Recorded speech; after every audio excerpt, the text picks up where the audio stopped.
On poursuit notre marche, notre parcours en montagne qu'on a commencé déjà maintenant il y a 2 semaines, notre randonnée en montagne à la suite de Jésus. On a commencé une série il y a 2 semaines sur le sermon sur la montagne qu'on trouve dans l'évangile de Matthieu, chapitre 5 à 7. Et aujourd'hui, c'est la troisième partie et dernière partie de la série. Je vais poser mon sac. Pour l'instant, on fait une petite pause. Voilà, il y a 2 semaines, si vous vous rappelez, on était au chapitre 5 de l'évangile de Matthieu. Et on a vu que ce sermon sur la montagne, c'est en quelque sorte la charte du royaume de Dieu que Jésus veut nous présenter, que Jésus veut nous proposer. Jésus nous présente des principes fondamentaux dans ce discours sur la vie chrétienne, sur la vie de ceux qui souhaitent se mettre à la suite de Jésus-Christ, ceux qui souhaitent faire de Jésus leur roi. Nous avons vu que la loi que Jésus va présenter dans ce passage, ce n'est pas juste un ensemble de règles, il faut faire ci, on n'a pas le droit de faire ça. Non, c'est avant tout une loi qu'il veut graver dans notre cœur par son Saint-Esprit. Ça, c'était il y a 2 semaines. La semaine dernière, on a vu le chapitre 6, et on a vu que pour que le Seigneur puisse graver sa loi dans notre cœur, il faut que nous laissions Dieu être le roi de notre cœur. Nous sommes invités à chercher d'abord le règne de Dieu et sa justice dans nos vies, dans une sorte de cœur à cœur avec le Père. C'est ça ce qui compte avant tout. Et on a vu que ça pouvait se faire à travers la prière, à travers l'aumône, à travers le jeûne. Mais ce qui compte, c'est le cœur que le Seigneur veut pour nous, qu'il soit le roi de notre vie et de notre cœur. Aujourd'hui, on arrive à la dernière partie de ce grand discours de Jésus, au chapitre 7. Et dans cette dernière partie, avant de redescendre de la montagne, Jésus va nous laisser quelques conseils pour la route. Et au milieu de ce passage, on trouve au verset 13 et 14, on va afficher le texte, verset 13-14, cette idée que le chemin à sa suite n'est pas facile. Normalement, il y a le PowerPoint, verset 13-14, voilà, super. Jésus dit « Entrez par la porte étroite, car large est la porte, facile est le chemin qui mène à sa propre perte. Et nombreux sont ceux qui s'y engagent. Mais combien étroite et la porte est difficile, le chemin qui mène à la vie. Peu nombreux sont ceux qui le trouvent. » Qu'est-ce que dit Jésus? Que le chemin, c'est vrai, à sa suite, ce n'est pas le chemin le plus facile, en tout cas en apparence.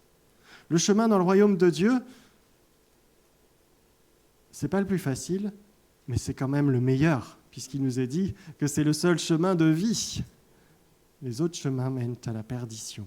Le seul chemin qui nous procure le véritable bonheur, ces béatitudes qu'on a vues il y a 2 semaines. Heureux ceux qui se mettent à la suite du Christ, qui font de Dieu le roi de leur cœur.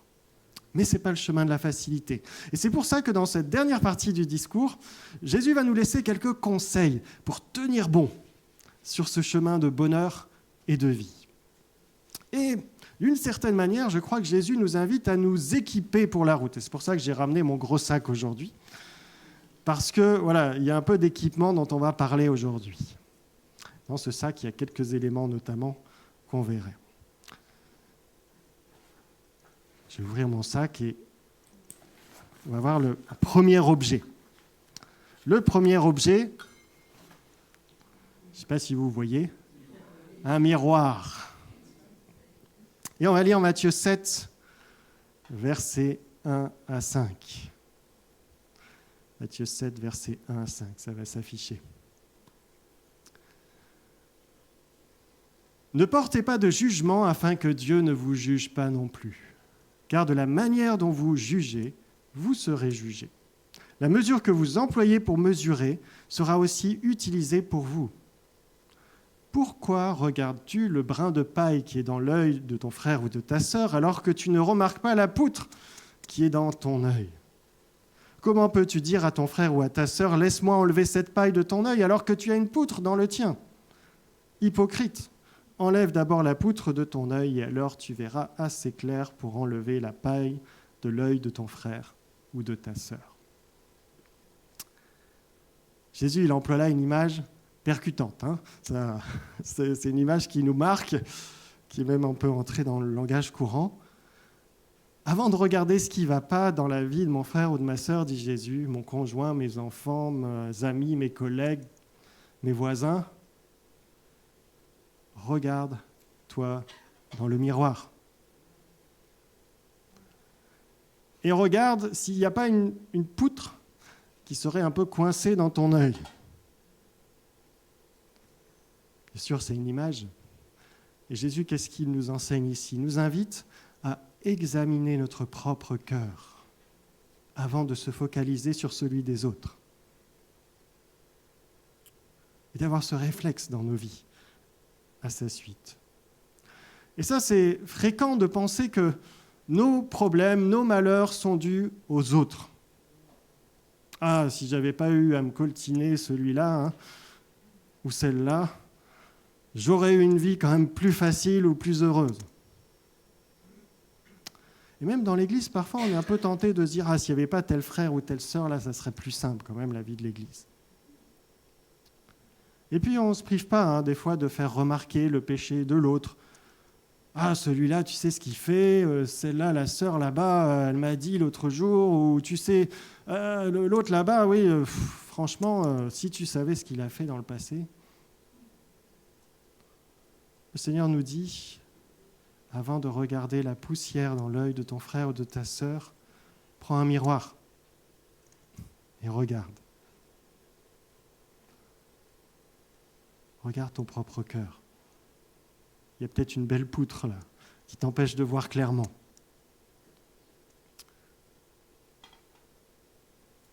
Et Jésus nous fait comprendre que sur le chemin,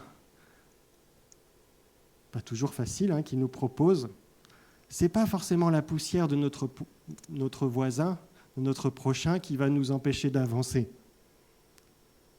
C'est la poutre d'abord que nous portons, sans même des fois plus y prêter attention, qui nous ralentit dans cette marche, qui nous fait souffrir. Et si nous voulons entrer par la porte étroite du royaume de Dieu, alors il faut laisser Dieu être le roi de tout notre cœur, de toute notre vie. Et donc c'est primordial de prendre cette habitude dans notre vie chrétienne avec Christ, de régulièrement se regarder dans le miroir. Et pas juste physiquement, d'examiner notre vie au regard de la parole de Dieu. Il y a cette image dans la Bible aussi de l'écriture, la parole de Dieu comme d'un miroir. Et de se poser cette question, est-ce qu'il n'y aurait pas des poutres dans mon œil ? Dans quel domaine est-ce que je ne laisse pas le Seigneur encore prendre toute la place ? Qu'est-ce qui n'est pas à sa gloire dans mon attitude, dans mon caractère ? Qu'est-ce qui me prive, comme dit Jésus, d'entrer pleinement dans le royaume de Dieu ? Alors il ne faut pas avoir peur. On n'aime pas toujours se regarder dans le miroir. Ce n'est pas toujours agréable. Mais notre roi est un Père qui nous aime, jusqu'à donner la vie de son Fils Jésus-Christ pour nous le démontrer. Et ce qu'il souhaite, c'est qu'on puisse lui confesser nos péchés. Et il nous dit qu'il est fidèle et juste pour les pardonner. Nous pouvons lui déposer nos fardeaux, parce qu'il a tout porté à la croix. Alors, ce n'est pas toujours agréable de le faire, de se regarder dans le miroir, de reconnaître ce qui ne va pas trop dans notre vie, qui n'est pas vraiment à la gloire de Dieu, ce qui est de l'ordre du péché. Mais c'est un mal nécessaire pour pouvoir laisser le Seigneur nous débarrasser de tout ce qui nous encombre dans notre marche, de ces poutres un peu qui nous bouchent la vue. Voilà un premier objet, un miroir. Deuxième objet que j'ai ramené. Celui-là, je l'ai emprunté à mon épouse. Alors, je ne sais pas si vous allez voir de loin, mais vous arrivez à voir ? C'est une perle. Une perle. On va lire le verset 6. Je mets là. Le verset 6 peut s'afficher. C'est après dans le PowerPoint. Ne donnez pas ce qui appartient à Dieu aux chiens et ne jetez pas vos perles devant les porcs, de peur qu'ils ne les piétinent et qu'ils ne se retournent contre vous pour vous déchirer. C'est un verset qui n'est pas facile, et qui, on n'est pas sûr, et il y a des débats parmi les commentateurs du sens exact de cette parole de Jésus. Qu'est-ce que ce sont ces perles ? Qui sont les chiens ou les porcs dans cette image ? Jésus ne donne pas plus d'explications, il n'y a pas de passage parallèle dans les autres évangiles à cette parole. Donc du coup, quand on a des passages, des versets comme ça, soyons très prudents dans l'interprétation. Ça, c'est quelque chose d'important dans notre vie chrétienne. Fondons pas toute une doctrine ou tous des principes pour nos vies sur juste un verset comme ça, dont l'interprétation n'est pas évidente, parce que c'est imagé. Mais je dirais juste une chose qui me semble intéressante, c'est que un peu plus loin dans l'évangile de Matthieu, Jésus utilise cette image de la perle pour parler du royaume de Dieu. Il dit le royaume de Dieu est comme une perle de grand prix. Quelqu'un va tout vendre pour cette perle-là. Ça vaut plus que tout le reste. C'est précieux. Et la seule chose que j'aimerais un peu nous rappeler ce matin, à travers ce verset, c'est que oui, ce n'est pas toujours facile de marcher sur ce chemin du royaume de Dieu, du règne de Dieu dans nos vies, mais ça a de la valeur. C'est beau, c'est précieux ce que le Seigneur nous donne, ce que le Seigneur nous offre. C'est comme une perle précieuse de grand prix. Et c'est important de chérir ce trésor, de réaliser qu'on porte quelque chose de beau là, qu'on est sur un chemin qui n'est pas toujours facile, mais qui est beau, qui est de la valeur, qui a un trésor. Jésus a dit un peu plus tôt dans le sermon, on l'a vu, c'était la semaine dernière, je crois, là où est votre trésor et votre cœur. Nous avons une perle avec nous. Deuxième objet. Troisième objet, celui-là je l'avais dans ma poche, vous connaissez tous, un téléphone. Mais c'est un téléphone très spécial. C'est une ligne directe avec notre Père, qui est aux cieux. Bien sûr, ce n'est pas celui-là, c'est une image, bien sûr, vous avez compris. Alors on va lire la suite, versets 7 à 11. Je pose là. Demandez et vous recevrez. Cherchez et vous trouverez. Frappez et l'on vous ouvrira la porte. Car celui qui demande reçoit, celui qui cherche trouve, et l'on ouvre la porte à celui qui frappe. Y a-t-il quelqu'un parmi vous qui donnera à son fils une pierre si celui-ci demande du pain ? Ou qui lui donnera un serpent s'il demande un poisson ? Vous qui êtes mauvais, vous savez donner de bonnes choses à vos enfants. À combien plus forte raison votre Père qui est dans les cieux donnera-t-il de bonnes choses à ceux qui lui demandent ? Jésus ici, il nous invite à prendre régulièrement notre téléphone pour appeler notre Père céleste à la rescousse. Demandez, dit Jésus, et vous recevrez. Et ça, c'est une bonne nouvelle, parce que là aussi, rappelez-vous, le chemin n'est pas facile, et face à l'exigence des fois du sermon sur la montagne, on pourrait tenter de baisser les bras et de dire c'est trop difficile, j'y arriverai jamais. Aimer ses ennemis, pardonner, ne pas me mettre en colère, veiller sur mon regard, donner sans attendre en retour, c'est trop dur. C'est exigeant, c'est vrai. Ce n'est pas le choix de la facilité. Mais Jésus dit, rappelez-vous que si vous vous mettez à la suite de votre roi, du fait de Dieu votre roi, celui-ci est un bon roi. Même plus que ça, il est votre Père céleste qui connaît vos besoins. Un Père parfait qui aime ses enfants. Et un Père abandonnera-t-il ses enfants ? Non. Alors demandez-lui de l'aide. Adressez-vous à lui lorsque vous n'y arrivez plus. Votre Père céleste est là, il vous aime. Il saura vous donner tout ce qui est bon pour vous. Et plus de tout, encore mieux, il nous offre sa présence même au quotidien, son Saint-Esprit. Dans un passage parallèle de ces versets qu'on a lus dans un autre évangile, il est mentionné le don du Saint-Esprit, si on lui demande au Seigneur. Ce Saint-Esprit qu'il veut nous donner, sa présence de Dieu, qui nous accompagne partout sur le chemin. Et par le Saint-Esprit, justement, on a la chance, on n'a pas besoin de boîtier comme nous pour appeler quelqu'un avec notre téléphone. Le Saint-Esprit, il vit en nous et on a cette connexion directe à travers lui avec le Père. Et en plus, la bonne nouvelle, c'est que le forfait est illimité et gratuit. Vous savez pourquoi ? Parce que Jésus-Christ a payé tous nos forfaits à la croix. Alors il faut en profiter, accès illimité, privilégié à 5 instants. Et ce qui est magnifique, c'est que notre Dieu, il est omniprésent, donc il peut répondre à tout le monde en même temps. C'est pas comme les hotlines parfois qu'on a en service quand vous avez un problème sur votre box internet ou autre. Parfois, il faut attendre un peu. Notre Père, il est toujours là, disponible. Et à chaque instant de notre marche, c'est bien de se rappeler ça. À chaque moment que nous pouvons demander l'aide de notre Père, qu'on soit seul dans notre chambre, qu'on soit en famille, au travail, sur notre lieu d'études, dans le métro, même dans l'avion. Il n'y a pas de mode avion avec cette connexion-là. On peut dire au Père, sois avec moi dans cette tâche, dans ce que je dois faire là. Viens à mon secours dans cette situation.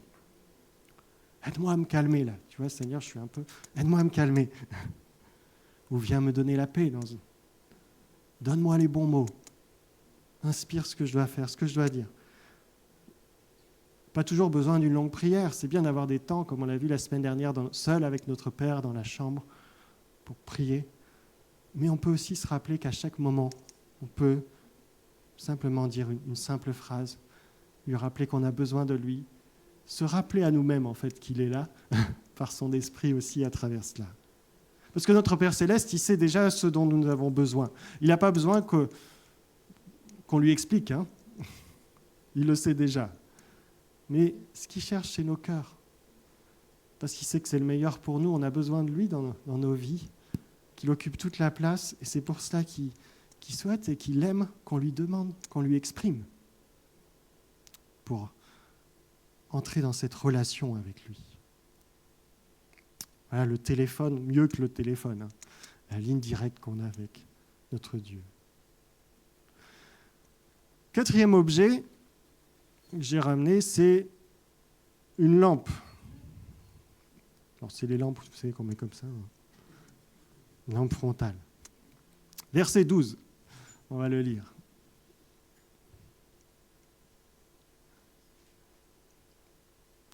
Faites pour les autres tout ce que vous voulez qu'ils fassent pour vous. C'est là ce qu'enseignent les livres de la loi de Moïse et des prophètes. C'est là le résumé de la loi et des prophètes. Faites pour les autres tout ce que vous voulez qu'ils fassent pour vous. On peut penser que là, on arrive vers la fin du discours du Sermon sur la montagne et Jésus, il est en train, d'une certaine manière, avec cette phrase, de résumer tout ce qu'on a vu notamment au chapitre 5 sur le fait que Jésus vient accomplir la loi et les prophètes, la loi de l'Ancien Testament. Et ça fait écho à une autre parole de Jésus qu'on trouve ailleurs dans les évangiles, mais aussi ce qu'on trouve dans les lettres de Paul et des choses comme ça, l'idée que le résumé de toute la loi, c'est « aime ton prochain comme toi-même ». Et ça nous rappelle, toujours pour cette image, que le chemin du royaume de Dieu, le chemin qu'on fait à la suite du Christ, ce n'est pas un chemin où on serait juste seul avec Dieu. Et ce n'est pas non plus juste pour moi tout seul que je fais ce chemin-là, que je fais cette randonnée, juste pour mon bien-être. Bien sûr, le Seigneur m'apporte de belles choses, et bien sûr, il a la priorité dans ma vie. Mais on l'a vu au début du Sermon sur la montagne, on est aussi appelé à être la lumière du monde. C'est pour ça que j'ai pris cette lampe, ou le sel de la terre. Et comment on peut faire cela ?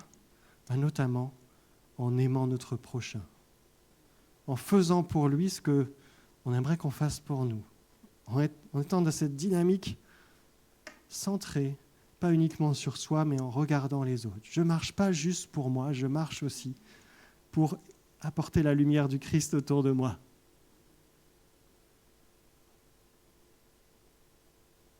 Et ça se manifeste par l'amour du prochain. Voilà une autre image. J'avance parce qu'il y a beaucoup de choses dans ce chapitre. Objet suivant que j'ai ramené, un peu plus étonnant peut-être. Je ne sais pas si vous voyez ce que c'est de loin. C'est pourquoi ça, c'est une lotion anti-moustique. C'est une lotion anti-moustique. Allez, on va lire les versets 15 à 23. Prenez garde aux faux prophètes. Ils viennent à vous déguisés en moutons, mais au-dedans, ce sont des loups féroces. Vous les reconnaîtrez en voyant ce qu'ils font. On ne cueille pas des raisins sur des buissons d'épines, ni des figues sur des ronces. Un bon arbre produit de bons fruits, un arbre malade de mauvais fruits. Un bon arbre ne peut pas porter de mauvais fruits, ni un arbre malade de bons fruits. Tout arbre qui ne donne pas de bons fruits tout arbre est un arbre malade et un arbre malade de mauvais fruits. Pardon. Je me suis un peu perdu. Tout arbre qui ne donne pas de bons fruits est coupé, verset 19, puis jeté au feu. Ainsi donc, vous reconnaîtrez les faux prophètes en voyant ce qu'ils font. Jésus continue. Ce ne sont pas tous ceux qui me disent « Seigneur, Seigneur » qui entreront dans le royaume des cieux, mais ceux qui font la volonté de mon Père qui est dans les cieux. Au jour du jugement, beaucoup me diront « Seigneur, Seigneur, n'est-ce pas en ton nom que nous avons prophétisé ? N'est-ce pas en ton nom que nous avons chassé des démons ? N'est-ce pas en ton nom que nous avons accompli de nombreux miracles ?» Alors je leur déclarerai, dit Jésus, « Je ne vous ai jamais connus. Allez-vous-en loin de moi, vous qui commettez le mal. »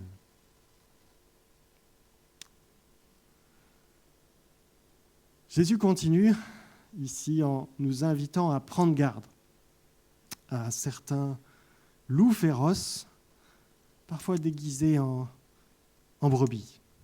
Des loups féroces qu'on pourrait croiser sur notre route avec Christ. Et c'est pour ça qu'il faut prévoir l'anti-moustique. Alors vous rigolez peut-être, mais il ne faut pas se fier aux apparences. Ça, c'est une chose qu'on nous a apprise avant de partir en tant que missionnaire à Madagascar. On avait une petite formation avec des choses très pratiques. Et il y a une formatrice qui nous a posé cette question. Est-ce que vous savez quel est l'animal le plus dangereux au monde, celui qui cause le plus de morts chaque année dans le monde ? Eh bien, c'est le moustique. Parce que les moustiques transportent des maladies mortelles. Et en particulier dans certains pays tropicaux où on a notamment le paludisme. Vous savez, le paludisme qui est transmis par les moustiques, qui fait 600 000 morts chaque année dans le monde.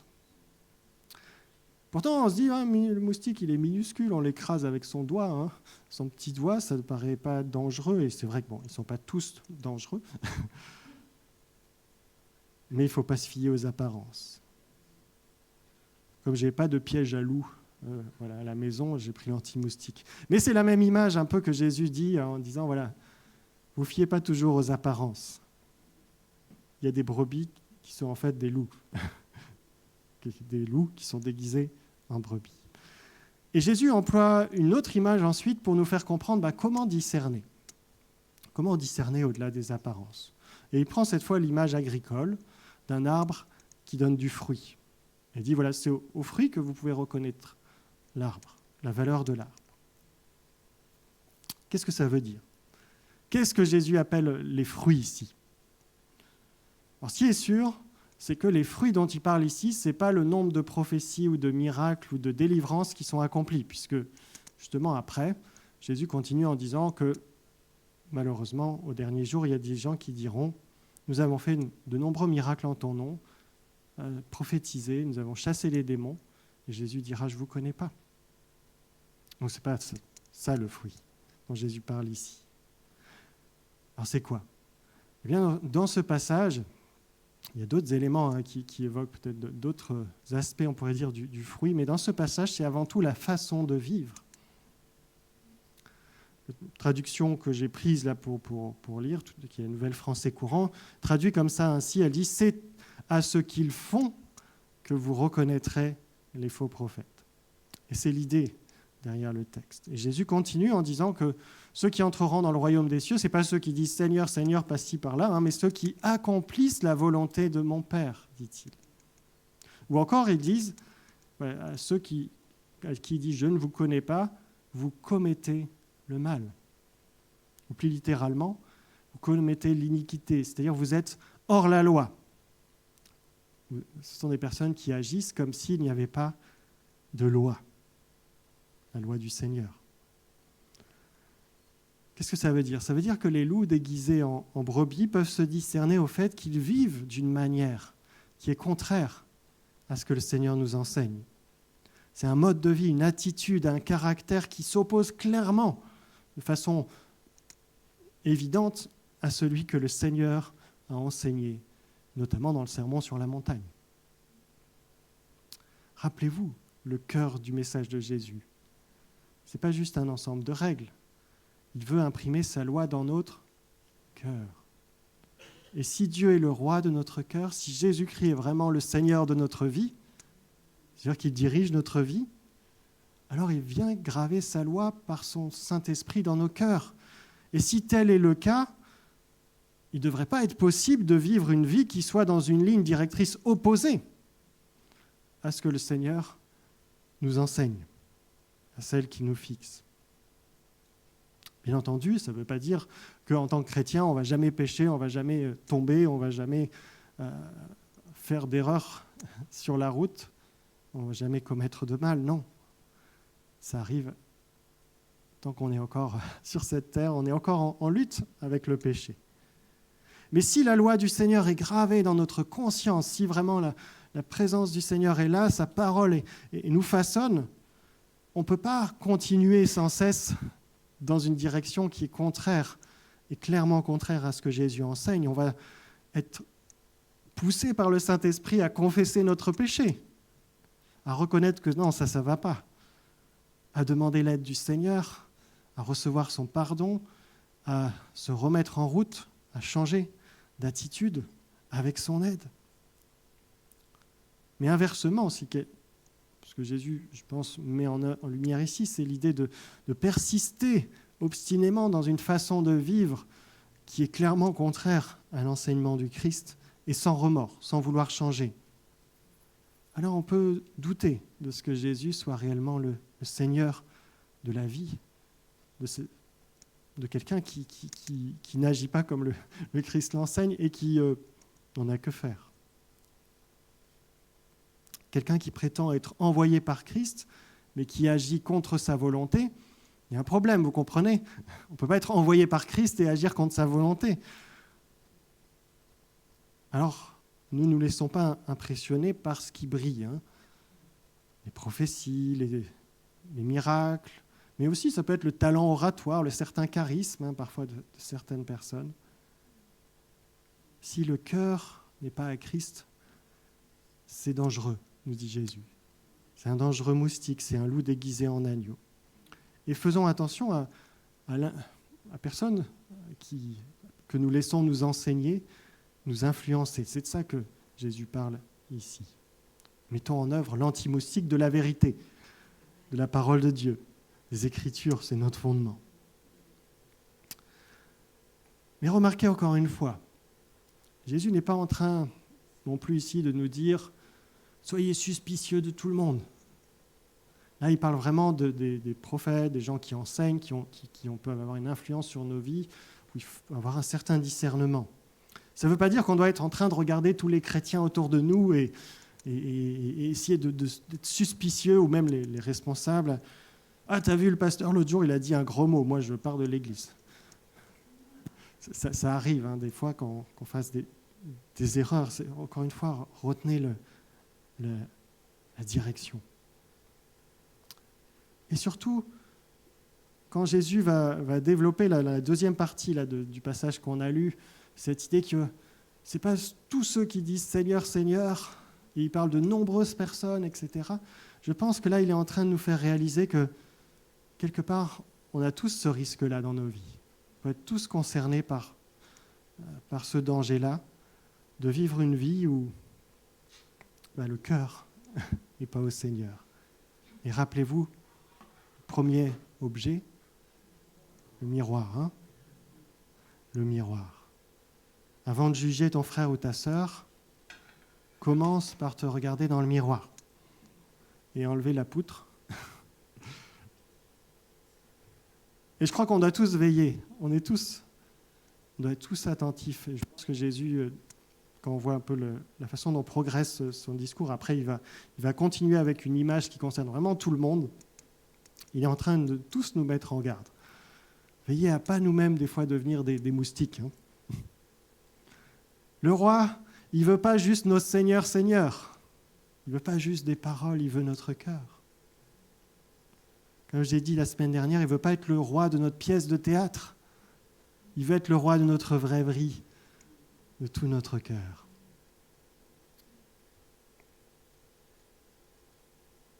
Voilà un peu notre objet, l'anti-moustique. Et puis le dernier, ces 2 objets que j'ai ramenés, je n'ai pas trouvé exactement ce qu'il me fallait, mais bon, voilà. Un marteau et puis une spatule. J'aurais voulu trouver une truelle, ça serait mieux. Mais je n'en avais pas sous la main et je n'ai pas trouvé dans les affaires de l'Église.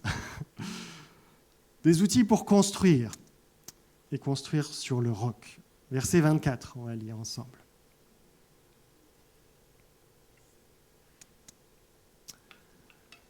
Ainsi, celui qui écoute ce que je viens de dire, tout ce discours que Jésus vient de faire, on arrive au bout, qui écoute ce que je viens de dire et le met en pratique, sera comme un homme avisé qui a bâti sa maison sur le roc. La pluie est tombée, les torrents ont débordé, la tempête s'est abattue sur cette maison, mais elle ne s'est pas écroulée, car ses fondations avaient été posées sur le roc.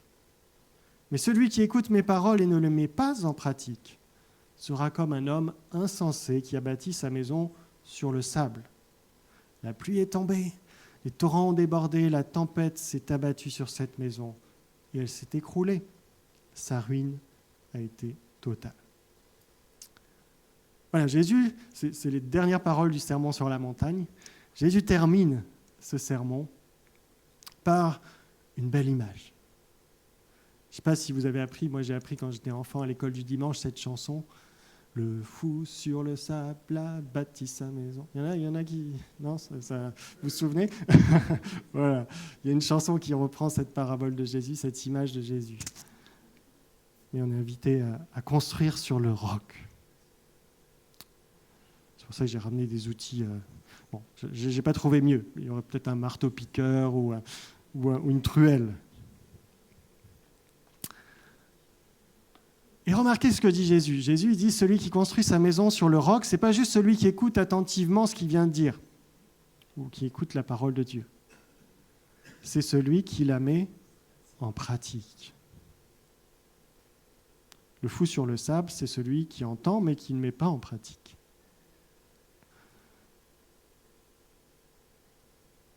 Peut-être que même ce fou, il connaît par cœur certains passages bibliques. Mais ce qui compte pour Jésus, ce n'est pas juste qu'on connaisse sa parole. C'est important de connaître la parole du Seigneur. Sinon, on ne peut pas la mettre en pratique. Si vous ne l'écoutez pas, vous ne prenez pas le temps de l'entendre et de la lire, de la méditer, c'est difficile de la mettre en pratique. Mais c'est la première étape. Nous sommes appelés à la mettre en œuvre, mettre en pratique. Et c'est comme ça qu'on pourra construire sur du roc. Vous voyez, la différence entre le sage et le fou, ce n'est pas la quantité de connaissances ici, mais c'est est-ce qu'il met en pratique l'enseignement de Jésus. Alors c'est vrai qu'à première vue, encore une fois, mettre en pratique le sermon sur la montagne, ça ressemble quand même à une sacrée montagne. Ce n'est pas la solution de facilité, Jésus l'a dit. C'est tellement plus simple de construire des châteaux de sable, construire sur le sable, peut-être de celui qui nous promet tout de suite, sans effort. Mais le chemin de la vie que Jésus nous offre, c'est un chemin étroit, dit-il, difficile. Et puis on pourrait se dire, mais pourquoi, Seigneur? Pourquoi tu veux les choses comme ça? Pourquoi tu ne nous as pas préparé un chemin facile, tranquille, plat? Pourquoi tu ne nous as pas livré la maison fournie direct avec la piscine et la chaise longue, clé en main? Pourquoi est-ce qu'il faut qu'on construise? Pourquoi est-ce qu'il faut monter sur une montagne? Et Jésus nous donne la réponse. C'est à travers tous ces efforts, dit Jésus, que vous pourrez construire sur du solide. C'est le plan de Dieu pour qu'on puisse construire sur du solide. Ces efforts, c'est ce qui nous permettra à notre Père céleste, au fur et à mesure des années, de façonner notre cœur, de transformer notre cœur, de graver sa loi dans notre cœur, et toute notre personne, ce n'est pas juste le cœur. Mais le cœur va refléter ensuite toute notre personne, d'imprimer sa volonté dans notre pensée. Et c'est pour ça qu'on pourra ensuite entrer dans le royaume éternel par la porte étroite. Et si on laisse le Seigneur façonner nos vies de cette manière-là, l'aider à nous enraciner, à nous construire, eh bien, dit Jésus, si une tempête vient, si la pluie tombe, on sera toujours là, avec le Seigneur. Rien ne pourra jamais nous séparer de l'amour de Dieu. Voilà la promesse que nous fait Jésus. Ce n'est pas une promesse de facilité, mais c'est une promesse de quelque chose de beau, de durable. Alors rappelez-vous, pour construire sur le roc, il faudra d'abord un miroir. Examiner son cœur régulièrement. Il faut se réaliser aussi que tout ça, ça a de la valeur, comme une perle. C'est beau, ça a une valeur incroyable, c'est génial. On a envie de tout vendre pour ça. Il faudra nous apprendre aussi à passer du temps connecté sur notre Père céleste. Compter sur son aide. Demander sa présence, son aide. On peut aussi lui partager nos difficultés, écouter ses conseils, se laisser façonner. Mettre en pratique l'enseignement de Jésus, on a vu, c'est aussi comprendre qu'on est appelé à briller autour de nous, à être la lumière du monde, à aimer notre prochain. Et là, si ce n'est pas toujours facile, ça ne sera pas toujours simple, parce qu'en retour, ce n'est pas toujours comme ça, mais c'est comme ça que le Seigneur aussi veut nous façonner, nous faire grandir.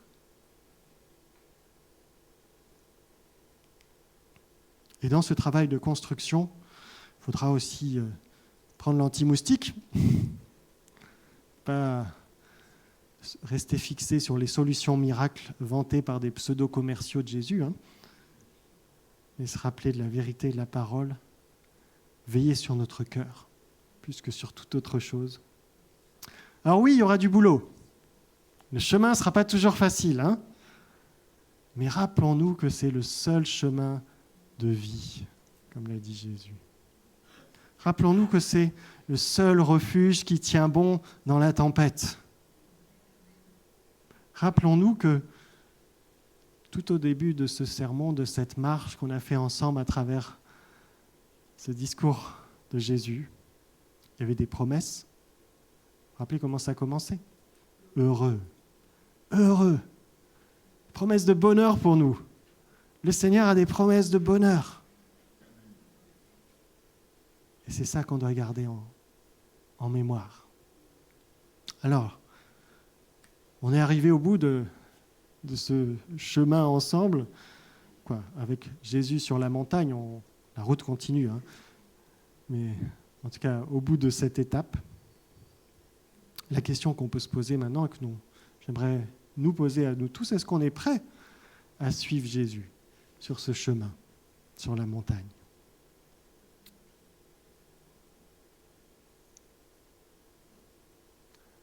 J'invite peut-être à se mettre devant le Seigneur maintenant, à se placer devant lui. Je vais demander aussi au groupe de louanges. Je veux encore te dire que je veux te suivre sur ce chemin. Seigneur, je sais que le chemin n'est pas facile. Peut-être ça fait déjà un moment que je le sais, parce que pour certains d'entre nous, ça fait déjà pas mal d'années qu'on chemine avec Christ. Je sais que le chemin n'est pas facile, Seigneur, mais je veux m'appuyer sur ce que tu dis dans ta parole. Je veux m'appuyer sur ces promesses que tu nous fais. sur cette promesse de vie, ces promesses de bonheur. Et je vais saisir, Seigneur, les outils que tu me laisses pour être façonné par toi, pour continuer de me laisser transformer par toi, pour être cette lumière du monde autour de moi. Et si vous avez envie de dire cela au Seigneur ce matin, que ce soit la première ou la 20e fois, je vous inviterai simplement à vous lever à votre place, puis on va prier ensemble.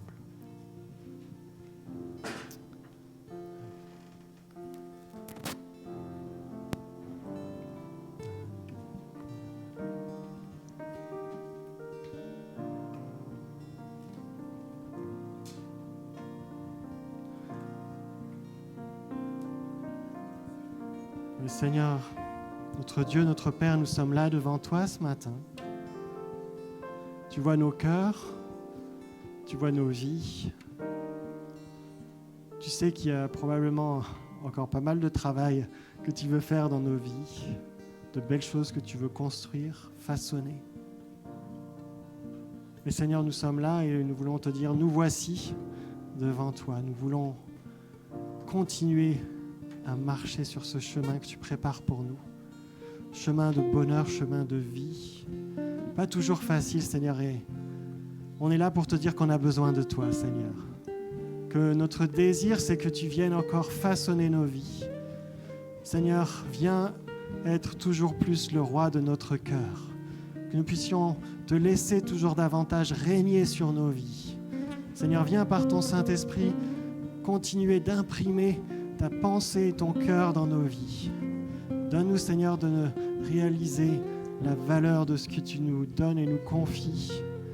Et donne-nous de nous appuyer chaque jour, non pas sur nos propres forces, mais sur la force que nous avons dans ta présence.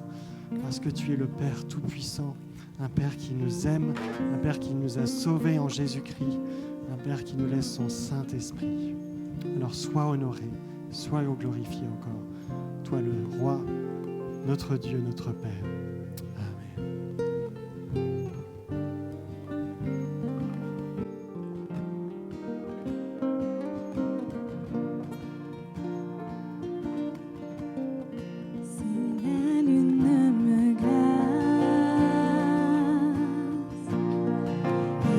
Soleil menace,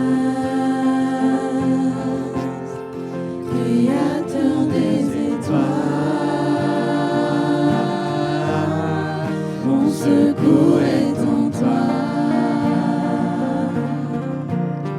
Si mes larmes ruissellent et que mon pas chancelle, Créateur de la terre, mon secours est en toi.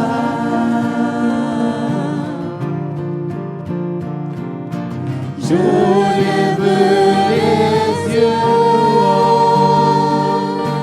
vers les hauts sommets, toi seul est mon Dieu.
Si la peur m'envahit,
chemin, mon destin, ton salut, mon refuge, tout est en toi, ta victoire, mon espoir, ton chemin, mon destin, ton salut, mon refuge, tout est en toi, ta victoire, mon espoir, ton chemin, mon destin, ton salut, mon refuge, tout est en toi, ta victoire, mon espoir, ton chemin, mon destin, ton salut, mon refuge, tout est